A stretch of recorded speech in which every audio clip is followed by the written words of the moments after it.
नमस्कार, आप देख रहे हैं दूरदर्शन किसान। मैं हूं मोनालिसा। स्वागत है आपका हमारे खास कार्यक्रम वाद संवाद में। एक ऐसा कार्यक्रम जिसमें हम खेती किसानी से जुड़े किसी गंभीर मुद्दे को मंथन के जरिए दिशा देने की कोशिश करते हैं। आज के कार्यक्रम में चर्चा का विषय है हर मेड़ पर पेड़। पेड़ प्रकृति के अनमोल उपहार ही नहीं, हमारे जीवन के तारणहार भी हैं। ये कार्बन डाइऑक्साइड सोखते हैं और ऑक्सीजन छोड़कर इस पृथ्वी को रहने लायक बनाते हैं। हानिकारक गैसों से मानव जाति को बचाते हैं। पेड़ होंगे तो धरती के नीचे भूजल स्तर बना रहेगा। पेड़ होंगे तो वर्षा भी होगी। पेड़ हमें लकड़ी देते हैं जिनसे हम फर्नीचर सहित जीवन उपयोगी सामान बनाते हैं।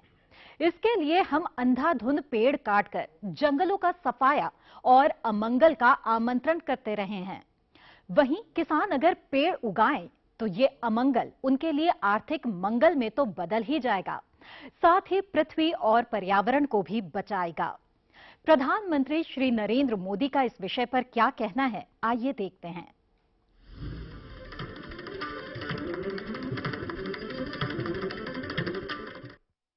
कृषि को 3 हिस्सों में बांट के चलना चाहिए। 1/3 जो आप परंपरागत रूप से करते हैं वो खेती, 1/3 एनिमल हस्बेंड्री, चाहे आप गाय रखे, भैंस रखे, दूध का उत्पादन करें, मुर्गी रखे, अंडे रखे, लेकिन 1/3 उसके लिए आपकी ताकत लगाइए और 1/3 आप अपने ही खेत में टिम्बर की खेती करें, पेड़ उगाए, जिससे फर्नीचर के लिए जो लकड़ी लगती है ना वो बने।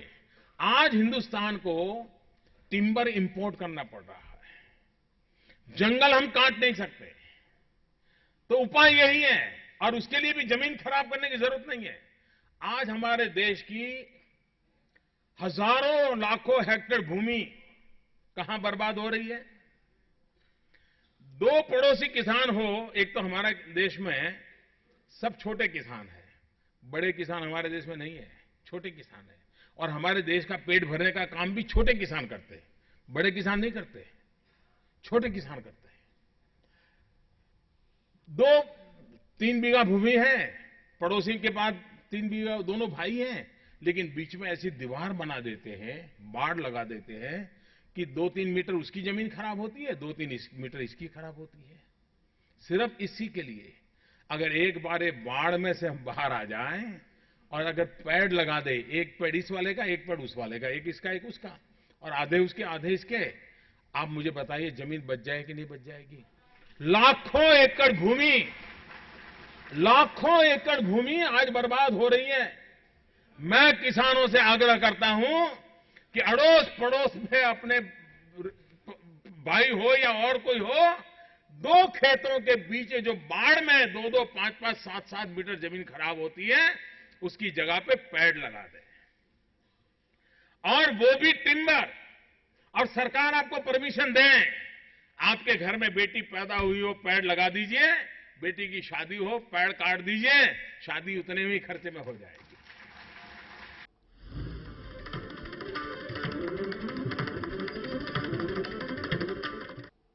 प्रधानमंत्री श्री नरेंद्र मोदी ने बहुत ही अच्छे तरीके से पेड़ लगाने के फायदे किसानों को समझाएं। पेड़ लगाने के महत्व से लोग जानकर भी अनजान रहते हैं। जो जानते हैं उन्होंने पेड़ों के लिए प्राणों को दांव पर लगाया। जंगल माफिया से प्रकृति के इस उपहार को बचाने के लिए चिपको आंदोलन चलाया, यानी पेड़ काटने से पहले हमें काटने की हिम्मत दिखाओ। हर मेड़ पर पेड़ क्या वाकई किसानों की कई समस्याओं का भी समाधान है? इसी पर होगा आज का वाद संवाद। इसके लिए स्टूडियो में हमारे साथ मौजूद हैं कृषि वानिकी विभाग के प्रधान वैज्ञानिक डॉक्टर शिव कुमार ध्यानी, केंद्रीय कृषि वानिकी अनुसंधान संस्थान झांसी के प्रधान वैज्ञानिक डॉक्टर A.K. हांडा और भारतीय कृषि सांख्यिकी अनुसंधान संस्थान के प्रधान वैज्ञानिक डॉक्टर अजीत। आप तीनों का बहुत बहुत स्वागत है इस कार्यक्रम में। धन्यवाद। इनके साथ ही कृषि वानिकी को समझने और शंकाओं पर संवाद करने के लिए हमारे साथ स्टूडियो में हैं कैप्टन विजेंद्र सिंह भाटी और दूसरे किसान साथी। आप सभी का भी बहुत बहुत स्वागत है। तो वाद संवाद, हर मेड़ पर पेड़, हम शुरू करें उससे पहले आइए देखते हैं ये रिपोर्ट।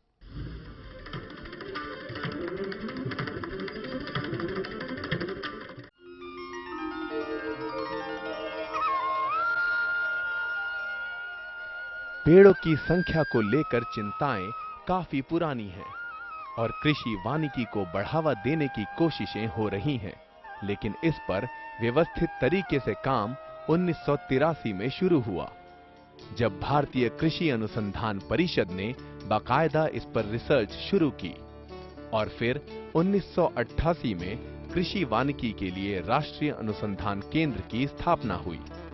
मेड़ों पर पेड़ भी कृषि वानिकी का ही एक हिस्सा है, जो किसानों में धीरे धीरे ही सही लोकप्रिय हो रहा है।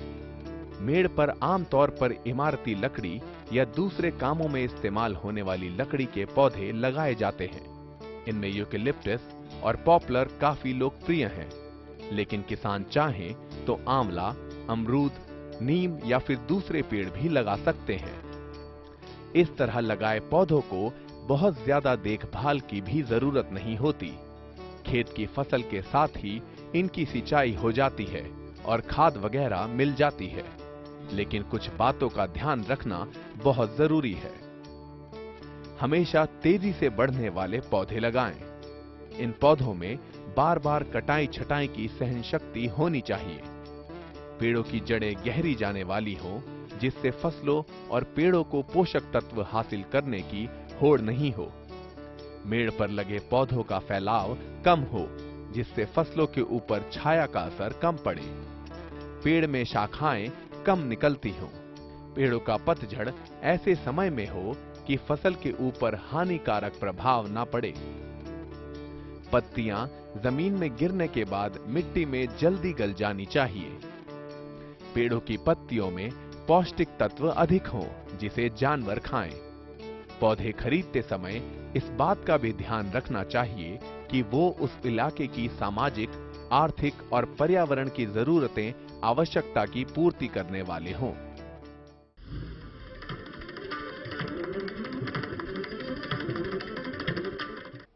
तो अभी आपने रिपोर्ट देखी, सरकार कृषि वानिकी को लेकर कितनी गंभीर है। ये इससे पता चलता है कि पहली बार 2016-17 के बजट में 75 करोड़ रुपए का प्रावधान किया गया है। प्रधानमंत्री श्री नरेंद्र मोदी की बात भी आपने सुनी, क्यों जरूरी है हर मेड़ पर पेड़। आइए इस पर चर्चा करते हैं। सबसे पहले बात करते हैं डॉक्टर शिव कुमार ध्यानी से।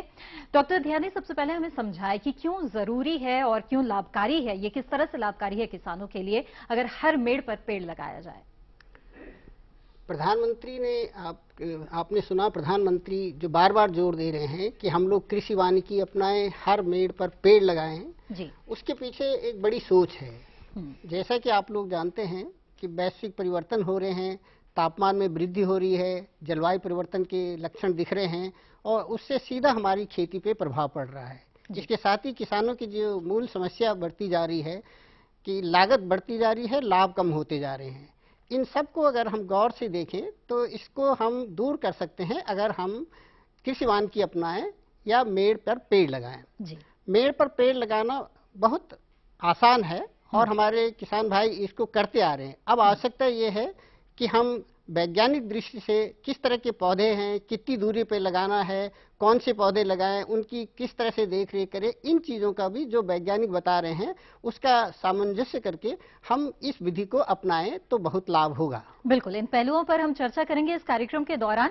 डॉक्टर हांडा, मैं चाहूंगी कि आप हमें समझाएं कि किसानों के लिए ये किस तरह से फायदेमंद है। ये जो हमारा संस्थान है, केंद्रीय कृषि वानिकी अनुसंधान संस्थान झांसी, एवं इसके जो अखिल भारतीय कृषि वानिकी परियोजना है, जिसके कि देश भर में 37 केंद्रों पर ये अध्ययन चल रहा है जी। उसके माध्यम से हमारे संस्थान द्वारा विभिन्न ऐसी परियोजनाएं चलाई जा रही हैं, जिससे कि हम कृषि वानिकी में क्या क्या नए अनुसंधान हो सकते हैं, कौन से वृक्षों के साथ हम कौन सी फसलें लगाएं, उनको वृक्षों को कितनी दूरी पर लगाएं और क्या उन वृक्षों का फसल की उत्पादकता पर प्रभाव पड़ता है, छाया का जैसे प्रभाव होता है तो कितनी छाया वो सहन कर सकती हैं, उसमें कौन सी फसलों की प्रजातियां हैं जो अधिक इसमें हमें उत्पादकता दे सकती हैं।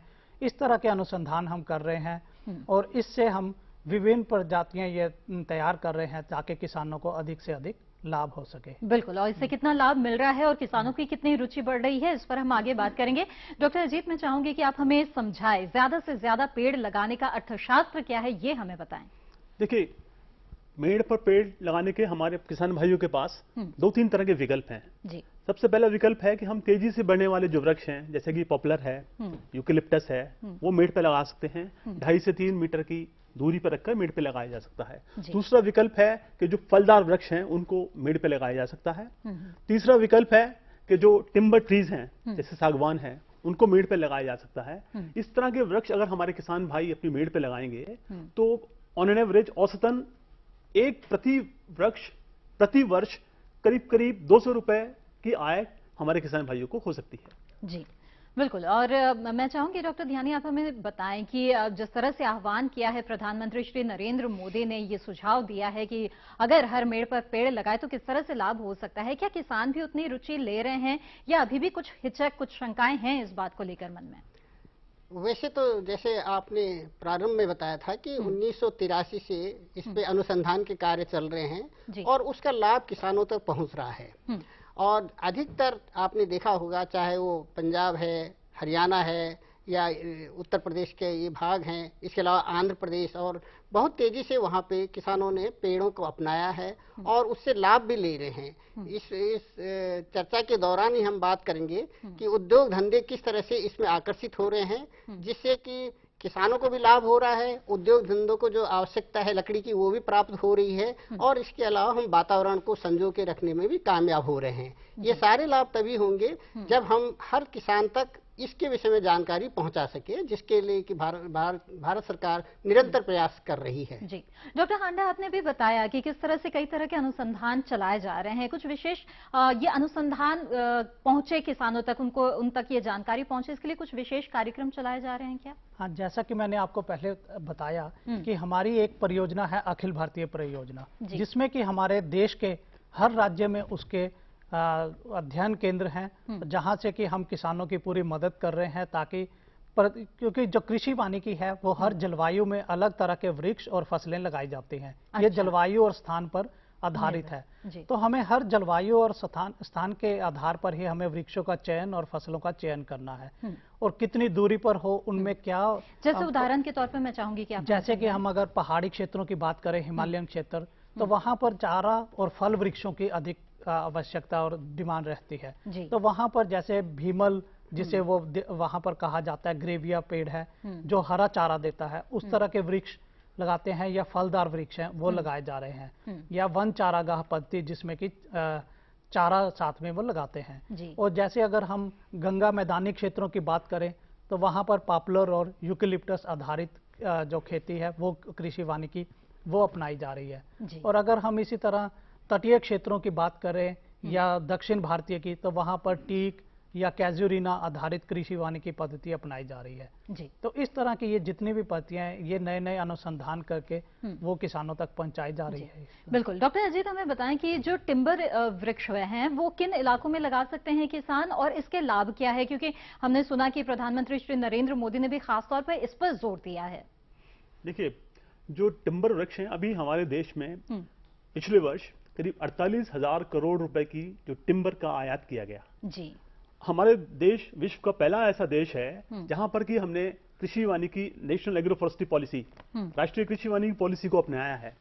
इसमें इस पॉलिसी के द्वारा जो हमारे जो किसान भाई हैं, जो अगर वो पेड़ लगाते हैं तो उस पर अभी प्रतिबंध रहता है कि वो उसको काट नहीं सकते हैं, एक स्थान से दूसरे स्थान तक उसकी लकड़ी को ले जा नहीं सकते हैं। इस एग्रो फॉरेस्ट्री पॉलिसी के बनने से इस तरह के प्रतिबंध धीरे धीरे खत्म हो जाएंगे, और जो हमारे किसान भाई हैं वो कृषि वानिकी को लगाने के लिए उसकी तरफ अग्रसर होंगे, उसकी तरफ उत्साहित होंगे।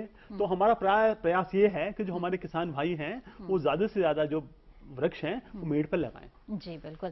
डॉक्टर ध्यानी, मैं चाहूंगी आप हमें बताएं कि जब किसान लगाना चाहे मेड़ पर पेड़, तो उसका चयन वो किस प्रकार से करे और किन बातों का ध्यान रखना जरूरी होता है? इस विषय में हमें ये ध्यान देने की आवश्यकता है। पहली, क्योंकि कृषि वानिकी को हम इस तरह से कह रहे हैं जिससे किसान को अधिक से अधिक लाभ हो, तो पहले तो जो तीव्र गति से बढ़ने वाले वृक्ष हैं उनका हम चयन करें, और चयन करते समय ये सावधानी रखें कि आजकल वैज्ञानिक अनुसंधान से इसकी उन्नत जाति के पौधे उपलब्ध हैं। लेकिन हमें ये ध्यान देना होगा कि हम सही पौधे की सही जानकारी लेकर के उसको लगाएं। अन्यथा कई बार होता है कि हम उसी पौधे की कोई गलत जाति लगा देते हैं और उसका लाभ फिर नहीं मिल पाता। तो ये एक तो ये सावधानी हमें रखनी है कि हम उन्नति जाति के पौधे लगाएं। दूसरा, उसके साथ साथ जो वैज्ञानिक अनुभव हैं कि उसके जब हम पेड़ लगाते हैं समय पर उसका पेड़ लगाएं। जैसे अब ये मौसम आ रहा है, पूरे भारत में जैसे मानसून ने दस्तक दे ही दी है, ये मौसम सबसे अच्छा रहता है कि पेड़ पौधे लगाने का। लेकिन उससे पहले ही हमें गड्ढे वगैरह बनाने पड़ेंगे और उचित दूरी पे, जैसे कि डॉक्टर अजीत ने बताया था और डॉक्टर हांडा ने भी बताया कि कितनी दूरी पे कौन से पौधे लगाए जाएं, इसका हमें ध्यान रखना है। तीसरी बात जो हमें ध्यान देने की आवश्यकता है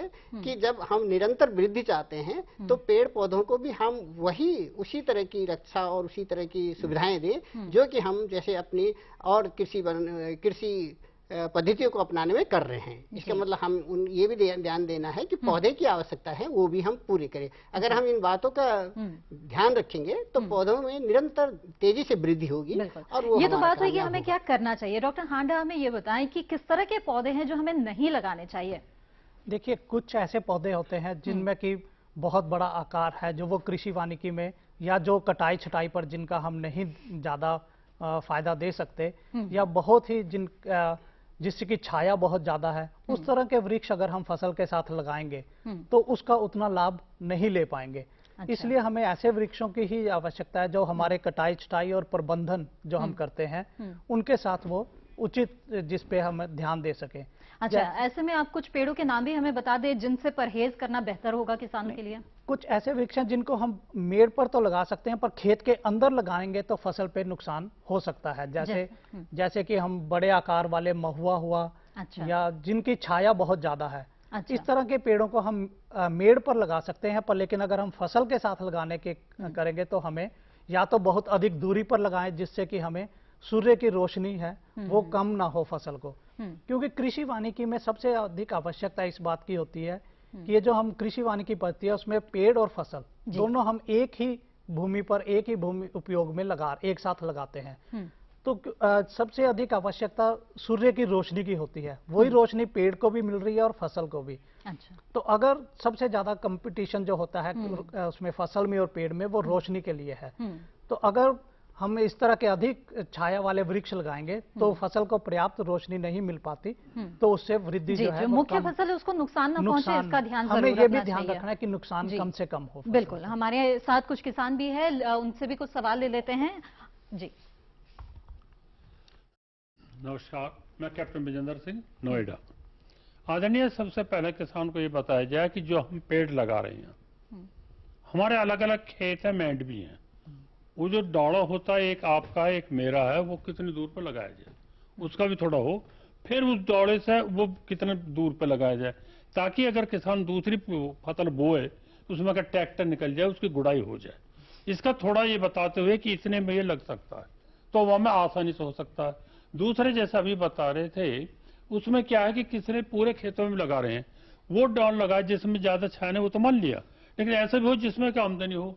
जैसे कि सागवान का पेड़ है वो काफी दिन में होगा, मान लिया तो होगा तो पैसा मोटे का।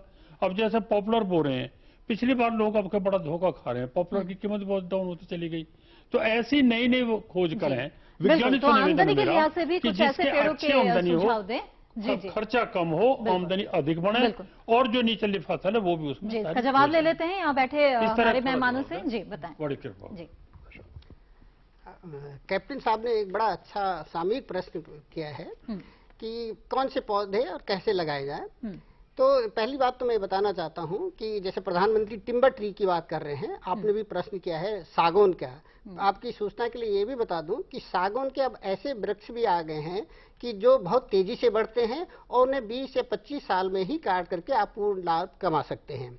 दूसरी चीज है, अगर आपको जल्दी से जल्दी किसान लाभ चाहता है तो प्रायः हम ये कहते हैं कि जो फलदार वृक्ष हैं, फलदार वृक्षों में सबसे बड़ा फायदा है कि जैसे आप अमरूद की बात करें, हम अगर अमरूद अगर इस साल लगाएं तो 2.5 साल के बाद उसमें फल आना शुरू हो जाता है और एक तरह से बीच बीच में आमदनी मिलती रहती है। उसका अन्य फसलों के साथ भी उस तरह से कंपटीशन नहीं होता। इसी तरह जैसे बुंदेलखंड क्षेत्र है, जहां आंवला या बेर है या बेल है, इन पौधों का चयन करने से किसान को लाभ भी होगा और साथ ही साथ जो हम कृषि वानिकी की पद्धति कह रहे हैं उसको भी सही ढंग से अपना पाएंगे। जी बिल्कुल, तो इन बातों का भी ध्यान रखना जरूरी है। तो कार्यक्रम में फिलहाल वक्त हो चला है एक छोटे से ब्रेक का, हम जल्द हाजिर होंगे और ब्रेक के बाद भी हमारी ये चर्चा जारी रहेगी। वाद संवाद में बने रहें दूरदर्शन किसान के साथ।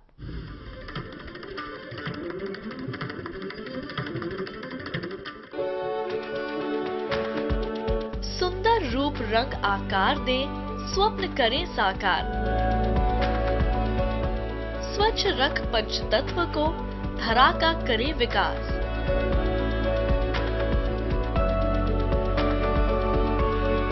देखिए प्रकृति की ओर, हर गुरुवार सुबह 9:30 पर।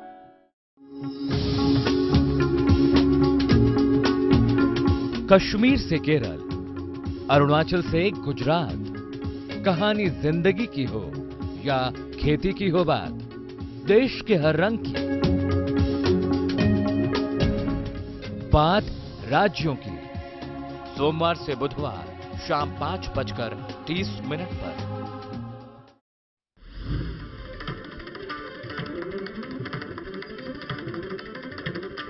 ब्रेक के बाद दूरदर्शन किसान पर आपका फिर से स्वागत है। आप देख रहे हैं वाद संवाद और आज का विषय है हर मेड़ पर पेड़।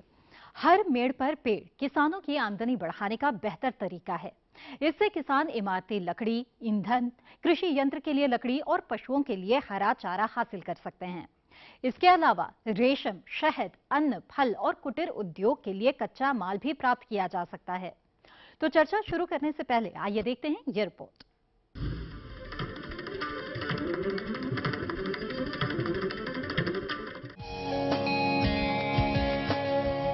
खेती काफी हद तक मौसम पर निर्भर है। बारिश जरूरत से कम हो तो भी हानिकारक है और जरूरत से ज्यादा हो तो भी हानिकारक।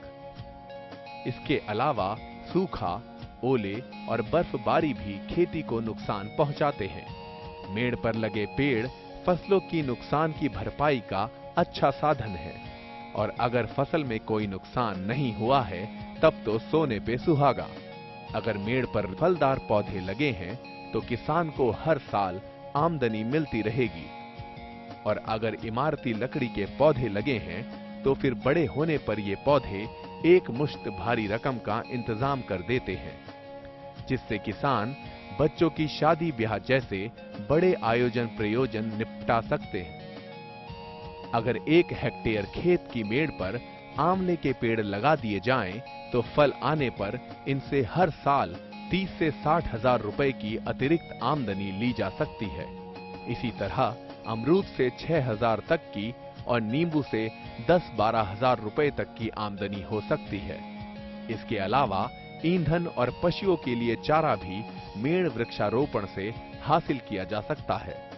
इसके अलावा इन पेड़ों की छटाई से किसान हर साल ईंधन ले सकता है।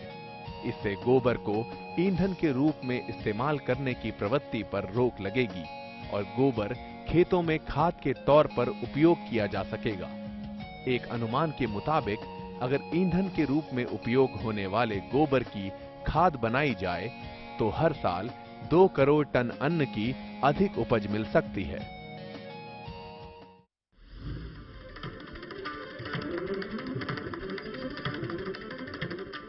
बिल्कुल, तो इस रिपोर्ट में आपने देखा कि ज्यादा से ज्यादा पेड़ लगाने पर कितने तरह के फायदे आपको हो सकते हैं। आइए चर्चा को आगे बढ़ाते हैं। डॉक्टर अजीत, मैं चाहूंगी कि आप हमें बताएं कि क्या जो आर्थिक पहलू या फिर लाभ जो जुड़ा हुआ है पेड़ लगाने से, इस पर किस तरह के अनुसंधान हुए हैं और क्या बात निकलकर सामने आई है? देखिए, भारतीय कृषि अनुसंधान परिषद की एक नीकरा परियोजना चल रही है। नीकरा है national initiative for climate resident agriculture. जो जलवायु परिवर्तन हो रहा है, उस जलवायु परिवर्तन के लिए हमारे जो किसान भाई हैं उसके प्रभाव को किस तरह कम किया जा सकता है, इस परियोजना में उसके ऊपर कार्य चल रहा है। अभी हमने देश के 10 राज्यों में 26 जिलों में कृषि वानिकी में या जो किसान भाइयों ने कितने पेड़ अपने मेड़ पर या जो उनके घर हैं उसके आसपास या जो सार्वजनिक स्थान है उसके आसपास लगाए हैं, इसका अध्ययन किया, इसका सर्वे किया। तो उस सर्वे में ये सामने आया है कि औसतन प्रति हेक्टेयर जो किसान भाई हैं उनके पेड़ पे करीब करीब 18 वृक्ष प्रति हेक्टेयर हमें मिले हैं। तो धीरे धीरे कृषि वानिकी, क्योंकि हमारे किसान भाई इसको अपना रहे हैं, इसके बीच में लोकप्रिय हो रही है, तो हम ये अनुमान करते हैं कि आगे आने वाले सालों में ये जो 18 वृक्ष प्रति हेक्टेयर के जो वो है वो धीरे धीरे बढ़ेगा आगे जी। तो ये संख्या और बढ़ने की उम्मीद जताई जा रही है। डॉक्टर हांडा, हमें ये बताएं कि जिस तरह से सुझाव एक दिया है प्रधानमंत्री जी ने कि 1/3 हिस्से में टिम्बर वृक्ष लगाए जाए, तो भारत की जो परिस्थितियां हैं उसे देखते हुए आपको ये सुझाव कैसा लग रहा है? देखिए, इस सुझाव से एक तो ये फायदा है कि जैसे इस साल ही अगर हम देखें तो देश के अधिकांश भाग में बहुत बड़ा सूखा पड़ा, तो अगर जिन किसान भाइयों ने अपने मेड़ों पर पेड़ लगा रखे हैं या 1/3 हिस्सा कृषि वानिकी में लगा रखा है, उन किसानों को इसका नुकसान कम हुआ इस सूखे का, क्योंकि उनके पास आमदनी का अतिरिक्त उपाय था, जिसमें कि फसल अगर नष्ट भी हो गई तो उससे उनको पेड़ों से अतिरिक्त लाभ प्राप्त हुआ। इसमें एक पद्धति हमारी ये भी है कि जिसमें हम अगर ये इमारती लकड़ी के वृक्ष लगाएं, उनको तैयार होने में समय लगता है। जैसा कि एक किसान भाई ने हमारे से पहले पूछा भी था, तो उसमें हम अगर बाउंड्री पर इमारती लकड़ी के लगाएं और बीच में अगर हम फलदार वृक्ष लगाएं ताकि वो जल्दी हमें आय देने लग पड़े, और साथ में फसलें लगाएं, तो जब तक इमारती लकड़ी तैयार होगी हमें फल वृक्षों से आय मिलने लग पड़ेगी। तो इस तरह अगर ये हम 1/3 हिस्से में अगर हम कृषि वानिकी अपनाते हैं, तो आज हमारे देश में जितनी भी ये इंडस्ट्री है जो इस पे कृषि वानिकी पर आधारित है, पेपर उद्योग हुआ, पल्प वुड हुआ, जितनी भी हैं, या माचिस उद्योग है, वो सब अपनी उस पर वो नहीं चल पा रही हैं पूरी क्षमता पर। तो अगर हम ये 1/3 उस पर कृषि वानिकी अपनाएंगे तो जितने भी उद्योग हैं, एक तो उनको पूरा कच्चा माल मिलेगा, वो पूरी अपनी क्षमता से चलेंगी, और दूसरा उनको रोजगार के भी हमारे अधिक अवसर प्राप्त होंगे और किसानों को आय भी मिलेगी। तो इसलिए हमें ये बहुत आवश्यक है कि अगर हम 1/3 हिस्से पर कृषि वानिकी अपनाएं, तो एक तो हम उससे जलवायु सुधार करेंगे, भूमि का सुधार होगा, भूमि में जो वृक्षों के पत्तियां गिरती हैं उससे उनकी मिट्टी की उपजाऊ भूमि ज्यादा बढ़ेगी और हमें आमदनी भी बढ़ेगी। बिल्कुल। डॉक्टर ध्यानी, आप हमें समझाएं कि आप बहुत बड़े पैमाने पर आयात भी किया जाता है विदेशों से यहाँ पर टिम्बर, और ऐसे में अगर यहाँ के किसान अगर ऐसे वृक्ष लगाने लगे तो इस परिस्थिति को हमें समझाएं कि ये कितना बेहतर होगा भारत के लिए। देखिए, अभी इसी चर्चा के दौरान डॉक्टर अजीत ने बताया था कि पिछले साल हमारे देश ने लगभग 48,000 करोड़ मूल्य की लकड़ी आयात की थी। लेकिन अगर हम देखें तो हमारे किसान इतने सक्षम हैं कि जो हमारे लगभग 26,000 लकड़ी आधारित उद्योग हैं, जिसमें पेपर इंडस्ट्री है, जिसमें पल्प है और टिम्बर की हैं, तो उनकी जो आवश्यकता है, आज इंडस्ट्री को पूरा एक तरह से रॉ मटेरियल नहीं मिल रहा है। उसका मुख्य कारण ये है, जैसे पहले भी चर्चा में आया है, कि जो हमारे कुछ कानून हैं कि जैसे आप किसान पेड़ लगाता है तो उसको काट के जब वो उसको बेचना चाहता है तो उसको एक परमिशन लेनी पड़ती है, जो कि प्राय एक समस्या रहती है कि हर किसान ये करने में सक्षम नहीं है। तो इसीलिए जो पिछली बार 2014 को भारत ने पहली बार राष्ट्रीय कृषि वानिकी नीति अपनाई, जो कि पूरी विश्व में पहली नीति है, उसमें ये सब अध्ययन करने के बाद ये पता चला है कि क्या क्या उसमें व्यवधान है कि क्यों नहीं कृषि वानिकी तेजी से अपनाई जा रही। तो सबसे बड़ा एक तो यही रुकावट आई है कि जिसमें कि उनको ये एक तरह से परमिशन लेने के लिए चक्कर करना पड़ा। दूसरी बात यह है कि जैसे हमारे कृषि से संबंधित कई लाभ हैं, वो हमें कृषि वानिकी या जो पेड़ लगाने वालों को नहीं मिल पाता है, जैसे इंश्योरेंस की बात हो रही है या अन्य चीजें जो सब्सिडी है सरकार की, वो उन तक सीधे नहीं जाती है। तो इस कृषि वानिकी नीति आने के पश्चात इन चीजों की चर्चा हो रही है और शीघ्र ही, जैसे कि भारत सरकार ने 2014 नवंबर में ही एक सर्कुलर जारी किया था हर प्रादेशिक सरकार को कि वो अपने क्षेत्र में जो वहाँ के पौधे हैं और जो कृषि वानिकी के लिए उपयुक्त पौधे हैं, उनके काट छांट पे जो प्रतिबंध है उसको हटा दें। इस विषय में बताने में मुझे खुशी हो रही है कि लगभग 7 राज्यों ने पहले ही ये काम अभी कर लिया है और अन्य राज्य भी इसमें तेजी से बढ़ रहे हैं। बिल्कुल, यानी कि कई तरह के पहल किए जा रहे हैं और लोगों को ज्यादा से ज्यादा जोड़ने की कोशिश की जा रही है। यहाँ पे मौजूद किसानों से मैं चाहूंगी कि वो सवाल पूछें और जाने की किस तरह के सवाल उनके मन में हैं। ये पॉपुलर की जो खेती है, पॉपुलर की खेती पिछले जो 3 साल पहले जो रेट मिल रहे थे, जैसे 2500-2700-3000 के बीच में पॉपुलर का पेड़ था, लेकिन अब जो मिल रहा है उसका करीब 1100-1200 से ज्यादा नहीं मिल रहा है।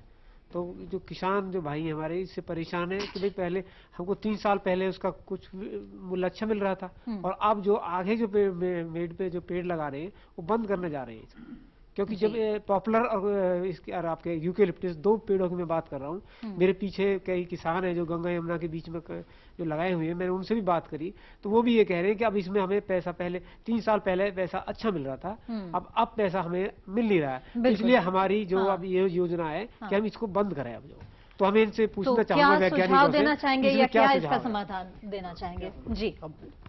इसमें मैं ये कहना चाहूंगा कि अगर आपको याद हो आज से 10 साल पहले भी लगभग 2004 और 2006 के बीच में भी यही समस्या आई थी, तब भी पॉपुलर के प्राइस जो थे दाम बहुत कम हो गए थे। तो ये ऐसा है कि जब किसान एकदम वो ये प्रतिबंध होने के कारण ही ये मेन समस्या है कि जब हम एक राज्य से दूसरे राज्य में नहीं ले जा पाते हैं, अभी तक जो नीतियां ऐसी थी, तो उसके कारण जो इंडस्ट्री है उसको वहीं का वो सामान ज्यादा खरीदना पड़ता है, वहीं से पॉपुलर वगैरह जहां वो लगाया जाता है। अगर हमें ये किसान भाइयों को ये अगर इजाजत मिल जाएगी कि वो एक राज्य से दूसरे राज्य में भी दे सके, तो जहां पर इंडस्ट्री की डिमांड ज्यादा है वहां पर अगर वो इसको दे पाएंगे तो उनको मूल्य भी उचित मिलेगा और वो इंडस्ट्री की जरूरत भी पूरी होगी। और अगर हम इस तरह का एक डेटाबेस भी बनाने की जरूरत है कि जैसे हमारा कृषि में है कि आज कितने हेक्टेयर में हमारा गेहूं लगा है, कितने में लगा है, इस तरह की अभी तक कृषि वानिकी में डेटा तैयार नहीं किया गया है। लेकिन अगर तो जब ये ऐसा डेटा तैयार हो जाएगा कि कितने प्लांट्स लग रहे हैं, तो उससे एक ये बन जाएगा कि हमारा कितना मार्केट में आने वाला है, तो उससे भी ये मूल्य जो है वो एक तरह से स्थिर हो सकते हैं। जी बिल्कुल। और नीतियों में बदलाव की चर्चा चल रही है, बदलाव किए जा रहे हैं। कोई और सवाल पूछना चाहेंगे? जुड़ा एक और सवाल था। अच्छा, इसी से जुड़ा एक और सवाल है कि ये जो आप कह रहे हैं वैज्ञानिक साहब कि मैंने पीछे व्यापारियों से बात करी तो व्यापारी क्या कह रहा है कि व्यापारी कह रहा है कि चाइना से एक लकड़ी आ गई है हमारे देश में कि जो जिसमें प्लाई बनती है और ये माचिस की तिल्लियां जो बनती है, तो उससे वो बना रहे हैं, वहां से आ रही है चाइना से एक लकड़ी। तो उसने हमारे ये व्यापारियों ने ये कहा कि उससे हमारी ये मार्केट कम होगी है इसकी पॉपुलर की और आपके यूकेलिप्टस। अच्छा, तो एक प्रतिस्पर्धा तो रहती है, बाजार अगर है तो उसका अपना एक अर्थव्यवस्था उसकी होती है और उसमें इस तरह की प्रतिस्पर्धा होती है। कोई और सवाल मेड़ पर पेड़ लगाने को लेकर अगर आप लोग पूछना चाहें? कोई सवाल नहीं है, सुझाव है। जी जी जी। सुझाव यही है कि जैसा अभी भाई साहब बता रहे, चीन की जो लकड़ी है एक तो ड्यूरेबल बहुत ज्यादा है, हुआ भी जल्दी है। इसी तरह मैंने पहले बोला वैज्ञानिकों को भी ये चीजें देखनी चाहिए कि हमारे देश में कितने क्लाइमेट है, किस क्लाइमेट कौन सी अच्छी हो जाती है। तो ज्यादा से ज्यादा हम भी तो उसकी खोज कर लें, हमें वो नहीं है किस तरह उसको खोज कर लें कि कैसा होती है और किस तरह हम उसको ज्यादा से ज्यादा कर सकें। अब जैसे प्राइम मिनिस्टर जी ने बोल दिया कि भाई 3 PI कर दो, तो उसमें कितनी जमीन में कराया जाएगा, कितने उसका गैप क्या होगा, तो वो थोड़ा बता दें तो एक ज्ञान तो हो किसान को कितने गैप पे बोना है। अच्छा। गैप का बीच का जो उसका फासला कितने में जाएगा, जैसे ट्रैक्टर बीच में का निकलेगा दूसरी फसल भी हो सकती है या उससे कम में होगा, क्योंकि ज्यादा गैप में भी कभी कभी पेड़ में वो ज्यादा शाखाएं आ जाती है। दूरी किस तरह की हो, दूरी का पता लगा, दूरी क्या होगी, तो इस तरह के उसको साफ 2-3 चीजों को बता दें, दूरी, पानी, क्लाइमेट। जी बिल्कुल। कप्तान साहब का इस प्रश्न को बताने से पहले मैं पूर्व में पूछा गया प्रश्न के विषय में चर्चा करना चाहूंगा। आपने सही कहा और जो मैंने खुद भी बताया कि पिछले साल कितना मतलब 48,000 करोड़ की जो लकड़ी आई है उसकी इतनी आवश्यकता नहीं थी हमारे यहाँ। लेकिन जो आप कह रहे हैं कि जो वहाँ से लकड़ी आ रही है उसके कारण हमारे पॉपुलर के दाम कम हो रहे हैं, वो एक सत्य हो सकता है। लेकिन इस विषय में निरंतर चर्चा चल रही है और 23 मार्च को ये चर्चा में आया था जब हमने एक मीटिंग के दौरान जिसमें पर्यावरण मंत्रालय के मंत्री जी भी मौजूद थे, उनको ये बताया गया कि अभी जो हमारे पास एक लाइसेंस कहते हैं उसको OGL ओपन ग्रुप लाइसेंस होता है जिसमें कि टिम्बर किसी भी तरह इंपोर्ट किया जा सकता है। उसमें उनको ये सुझाव दिया जा रहा है कि इस पे ध्यान दें, जिससे कि क्या हो रहा है कि आवश्यकता न होने के बावजूद भी कई इंडस्ट्री हमारी इसको इंपोर्ट कर रही है और जिसके कारण हमारे किसानों को नुकसान हो रहा है। एक पहलू तो ये रहा। दूसरा पहलू जो है कि जिसको डॉक्टर हांडा ने बताया था चर्चा के दौरान कि हमारी जो इंडस्ट्री है वो ऐसी ऐसी जगहों पे है कि वो जब लकड़ी लाने की बात होती है तो उनकी ट्रांसपोर्टेशन चार्जेज इतनी ज़्यादा हो जाती है कि वो फिर इसके बजाय यहाँ से लेने को बाहर से लाना उनको आसान पड़ता है। लेकिन ये विषय चर्चा में आ गया है और सरकार इस पे तुरंत ही फैसला लेनी जा रही है, थोड़ा समय की बात है, तो ये मैं आपकी संज्ञान में लाना चाहता हूँ।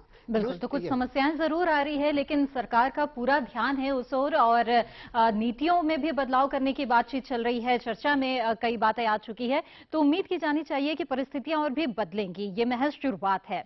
इसी के साथ कार्यक्रम में हम फिलहाल लेते हैं एक और छोटा सा ब्रेक। हम जल्द हाजिर होंगे। ब्रेक के बाद भी हमारी ये चर्चा चलती रहेगी। आप बने रहें दूरदर्शन किसान के साथ।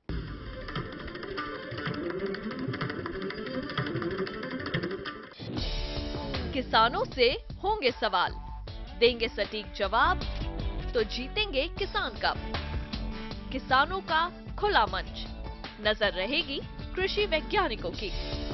देखिए किसान प्रश्न मंच, गुरुवार शाम 7:30 पर डीडी किसान पर। हर गांव पर नजर, हर तकनीक पर पकड़, खबर मौसम की हो या हो हाट बाजार, हम आपको दिखाएंगे देश की प्रमुख हलचल और खेती बाड़ी से जुड़ी सभी अहम खबरें। देखते रहिए किसान समाचार, रोजाना शाम 7 बजे।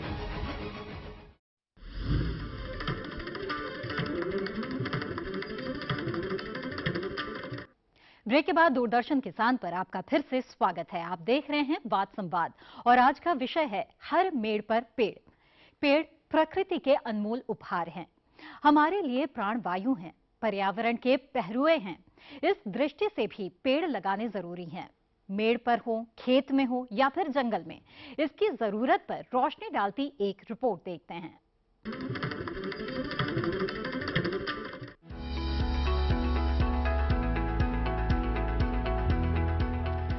दुनिया की आबादी के 18% और पशुओं की संख्या का 15% हिस्सा भारत में रहता है, जबकि हमारे पास दुनिया के कुल भौगोलिक क्षेत्र का केवल 2.4% और वन क्षेत्र का महज 1.5% हिस्सा है।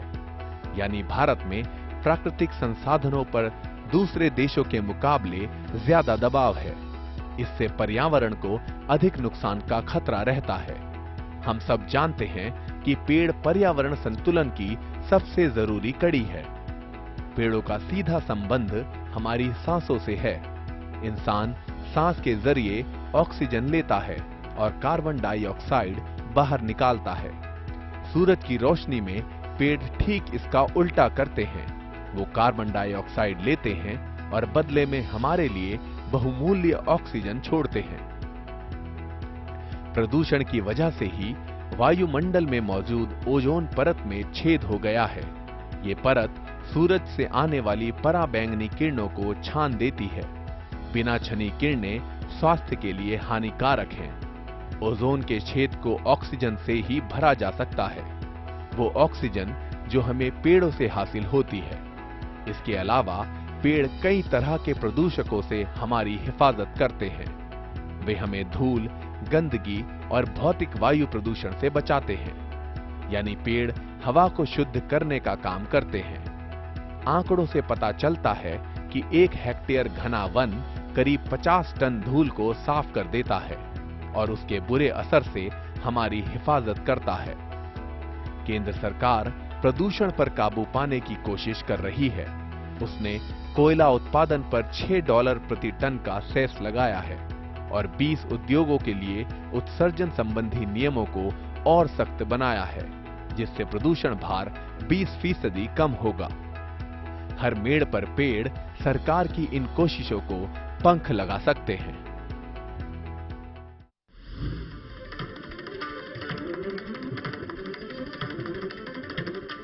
तो इस रिपोर्ट में हमने जाना कि क्यों जरूरी है पेड़ हमारे लिए। आइए चर्चा को और आगे बढ़ाते हैं। डॉक्टर हांडा, मैं आपसे जानना चाहूंगी कि ब्रेक पर जाने से पहले जिस तरह से कैप्टन विजेंद्र जी ने पूछा था कि पेड़ से पेड़ की दूरी जो मेड़ पर लगाएं उसकी कितनी होनी चाहिए। देखिए, इसमें मैं ये कहना चाहूंगा कि जिस तरह की हमारे फसलों के लिए भी अलग अलग हमारे जरूरत होती है, उसी तरह पेड़ से पेड़ की दूरी जो है वो कौन सी प्रजाति का पेड़ है उस पर निर्भर करेगा। अगर हम पॉपुलर और यूकेलिप्टस की बात करें तो हमारे केंद्र संस्थान पर एक प्रयोग किया गया था, जिसमें कि हमने यूकेलिप्टस के लिए अलग अलग दूरी पर, जैसे 5x4 पर या 10x2 पर लगा के देखा। तो उसमें अगर हम पेड़ से पेड़ की दूरी 2 मीटर रखें और पंक्ति से पंक्ति की दूरी 10 मीटर रखें तो उसमें अधिक फायदा है, क्योंकि पेड़ उतने ही लगे अगर हम 5x4 पे लगाएं या 10x2 पर लगाएं। उसमें यह फायदा है कि एक तो ट्रैक्टर उसमें निकालने में आसानी है और दूसरा फसल को पर्याप्त रोशनी मिल जाती है अगर पंक्ति से पंक्ति की दूरी अधिक है।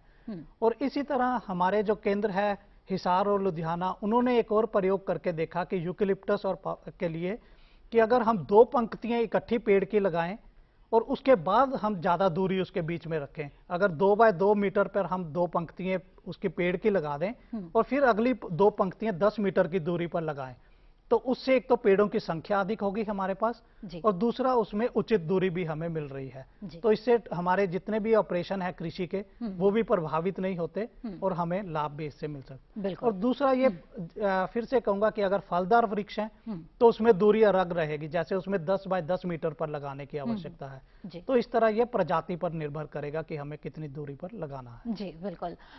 हमें ये बताएं डॉक्टर ध्यानी कि जिस तरह से हमने देखा कि प्रधानमंत्री आह्वान कर रहे हैं और वो समझा रहे हैं लोगों को कि पेड़ ज्यादा से ज्यादा लगाने के कितने फायदे हैं, लेकिन सरकार की तरफ से मदद किसानों को किस तरह से मिलती है पेड़ लगाने को लेकर?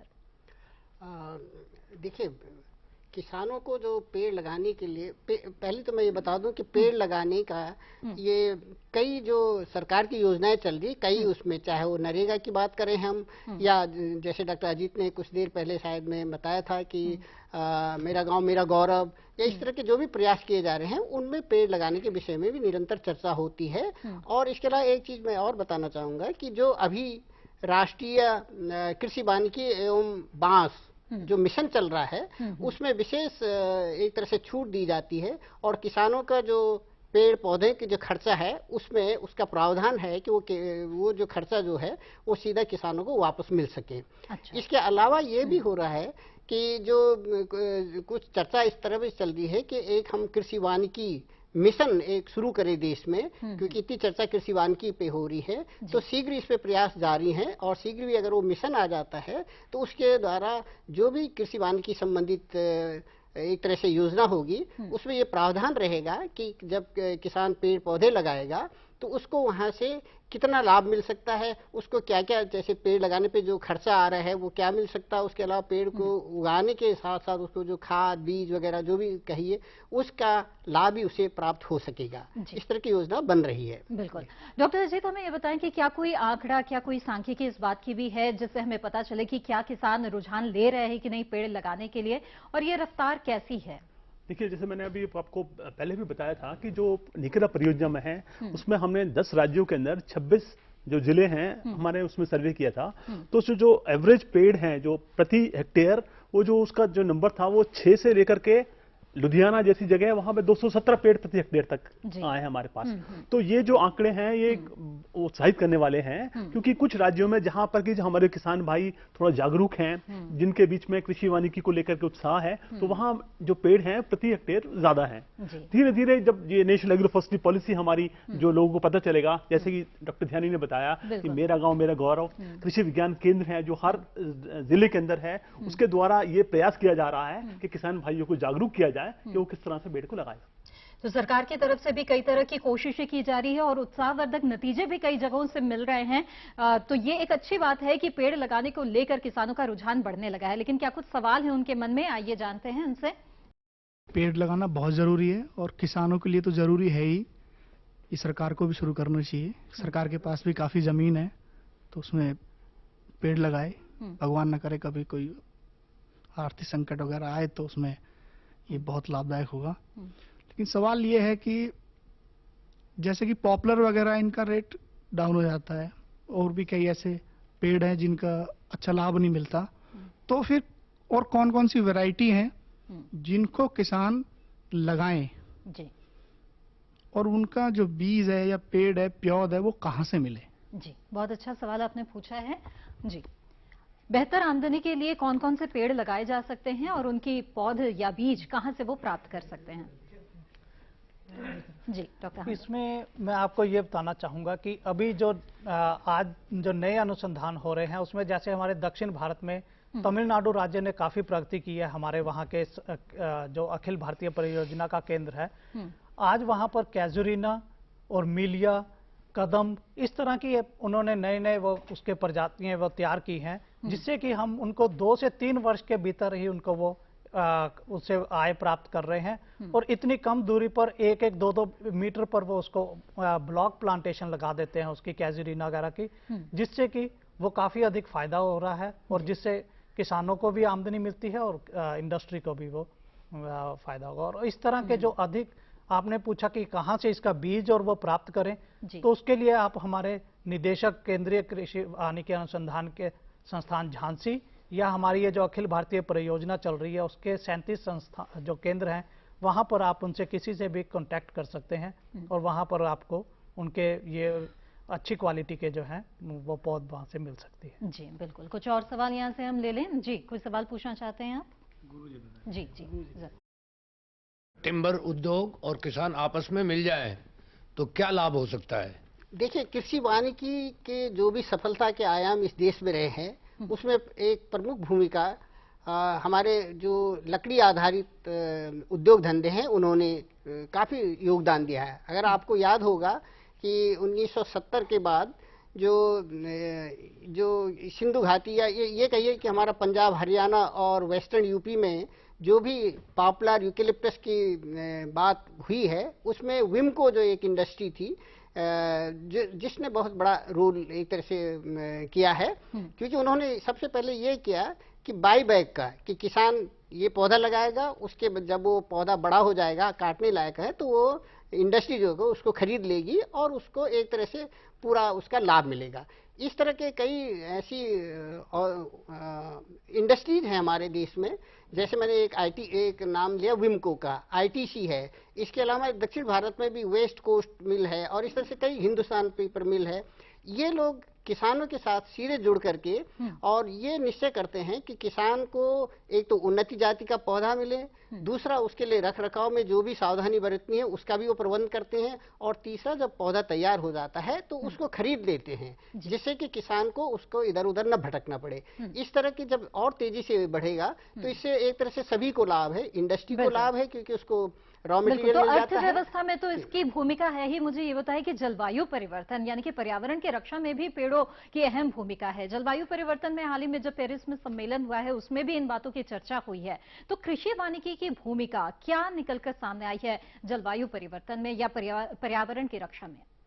मोनालिसा, आपने बहुत ही उचित प्रश्न किया है। भारत के प्रधानमंत्री और अमेरिका के प्रधानमंत्री ने भी ये चर्चा की है कि अब जो पेरिस में फिर से होने वाला है, जिसमें कि सभी देशों को आमंत्रित किया जा रहा है कि जो उन्होंने पहले निश्चय किया है उसको और तेजी से बढ़ाएं। तो मैं ये चर्चा करना चाहूँगा कि पिछली बार जब पेरिस में सम्मेलन हुआ था तो भारत के अलावा 196 देश जो उसमें भाग ले रहे थे, सब ने ये किया है कि हम कैसे जलवायु परिवर्तन को रोक सकें। भारत ने जैसे निश्चय किया है कि जो हम 2030 तक जो है उस समय हम जो ये एक तरह से उत्सर्जन हो रहा है, जो ग्रीन हाउस गैसेस कहते हैं हम, उसको हम 2005 के लेवल पे उसमें 30 से 35% हम कमी कर सके। और ये कमी तभी संभव होगी जैसे कि उस अनुबंध में ये भी कहा गया है कि हम लगभग 2.5 से 3 बिलियन मतलब खरब टन कार्बन डाइऑक्साइड कम करेंगे। और वो कम करने का एक मुख्य स्रोत होगा कि हम पेड़ अधिक से अधिक लगाएं। अब ये है कि पेड़ कहाँ लगाएं, क्योंकि हमारे वन जो है सीमित है, उनके क्षेत्र जो है सीमित है, वन को बढ़ाया नहीं जा सकता है। तो एक ही विकल्प बचता है कि हम खेती वाली जो जमीन है, जो अगर हम कृषि वानिकी अपनाएं तो ये हम पूरा इसको संभव कर सकते हैं, और जिससे दोनों चीज होगी, पर्यावरण की रक्षा होगी और जलवायु परिवर्तन को हम लोग एक तरह से रोकने में कामयाब होंगे, और साथ ही किसान को लाभ भी होगा। तो ये सभी के लिए एक तरह से लाभप्रद होगा। जी बिल्कुल। तो इस तरह से पेड़ बहुत अहम हो जाते हैं हमारे लिए और हमारे पर्यावरण के लिए। तो इसके साथ ही आज के इस कार्यक्रम में बस इतना ही। काफी विषयों पर हमने चर्चा की और हर मेड़ पर पेड़ लगाने को लेकर बहुत ही विस्तार से हमने चर्चा की है, लेकिन समय कहता है कि आज बस इतना ही। जाने से पहले अपने विशेषज्ञ मेहमानों और दूर दराज से आए किसानों का समय निकालकर वाद संवाद करने के लिए मैं आभार व्यक्त करती हूँ। अब मिलते हैं अगले सप्ताह फिर एक नए विषय पर करने वाद संवाद। बने रहिए दूरदर्शन किसान पर। दीजिए इजाजत मुझे। नमस्कार।